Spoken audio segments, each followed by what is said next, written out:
Hey, good morning, crew. This is going to be just a little bit of a quick lesson.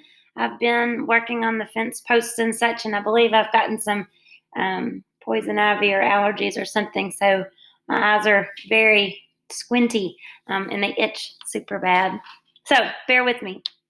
So we're on session 4, and by now you should have several either ideas for drafts or several drafts started where you are taking some of your moments that mattered and from this moment in history, and you're taking that and looking at how to um, develop that into a story.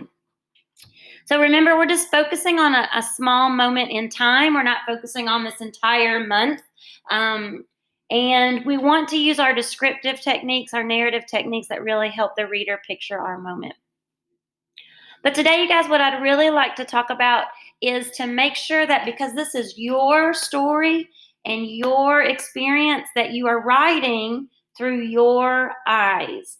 So I want you to think about first person point of view. That means you are telling the story and it's all I and me and this is what's going on. And as you work to draft, you want to just make sure that you are rereading to make sure you're staying in your point of view. And I'll kind of show you how I came about this. And so maybe this will help you think about it a little bit better. So I'm going to write the story about Cowboy, or I'm going to try to. I'm not sure it is yet that it is going to be the most perfect story, but it's the one that's got my attention right now. So I was going to sit on it for a little bit and see if it's the one that we're going to use.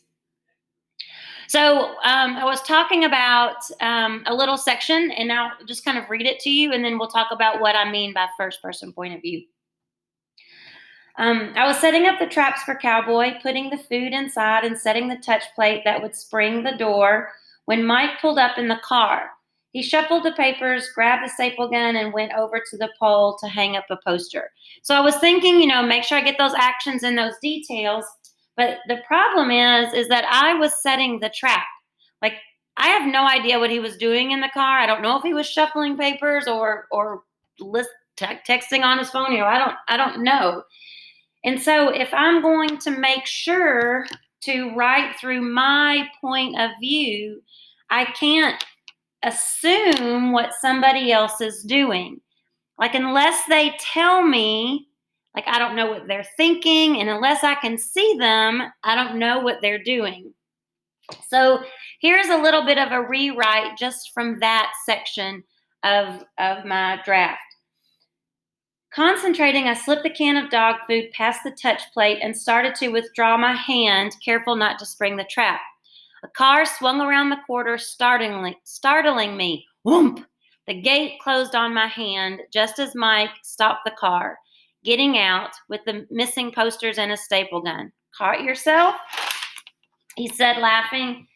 I smiled, rolling my eyes, and reset the touch plate. Let's get one hung on that pole, then move down the street. So, do you see the difference in assuming like I know what he's doing versus not being able to see what he's doing and waiting until I can notice that or have him say something that shows me what's going on? All right.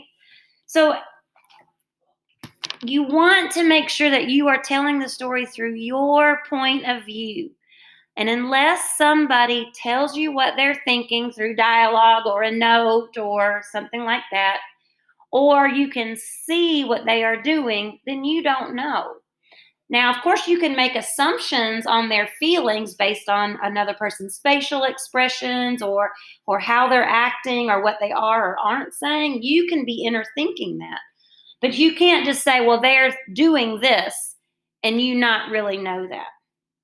So let's practice just a little bit again from another section of my piece that I thought this might start to be an interesting scenario. And this is when we went over to the captain's house to try to catch him. I know you all don't know who the captain is, but it'll come out in my story. So read along with me and just think, am I staying in my point of view, or do I start to go out into knowing something that maybe I'm not going to know? And if I do that, then those will need to be the pieces that I revise. All right? Okay. So later that evening, texts started coming in from people several streets away. I saw him last night at the well house when we were walking Alfie. Hey, I saw that little dog at the boat ramp but couldn't catch him. So I'm still in my point of view. These are texts on my phone that I could pull up those pictures of and see. Are you the ones with the missing brown and white dog? I'm looking straight at him through my back window. This last one I texted right back telling him, the captain, that we were right on our way. Still all right. I'm still in my point of view. The captain had been trying to coax Cowboy to the house and ended up chasing him halfway through the woods, losing him. So here, right, here's a bit of a problem. Here I am. I'm not at the house. I have no idea what the captain's doing. I find out later because the captain tells us, but I can't just put this in my story as if it's happening right then because I don't know it.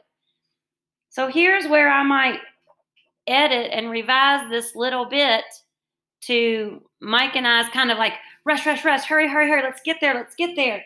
And then seeing the captain's disappointed face and him saying, I don't know how he could have gotten away, but he went this way, and then us on our merry chase through the woods. But remember, when you guys write, you are looking to write through your point of view. What you know, what you can see, what you can hear, and what you're thinking inside of your head. But you can't know what someone else is thinking inside of their head or what they're doing if they're not in your line of sight. All right? So in your draft, maybe look for places where that's happening and make sure that you get into that moment with those details.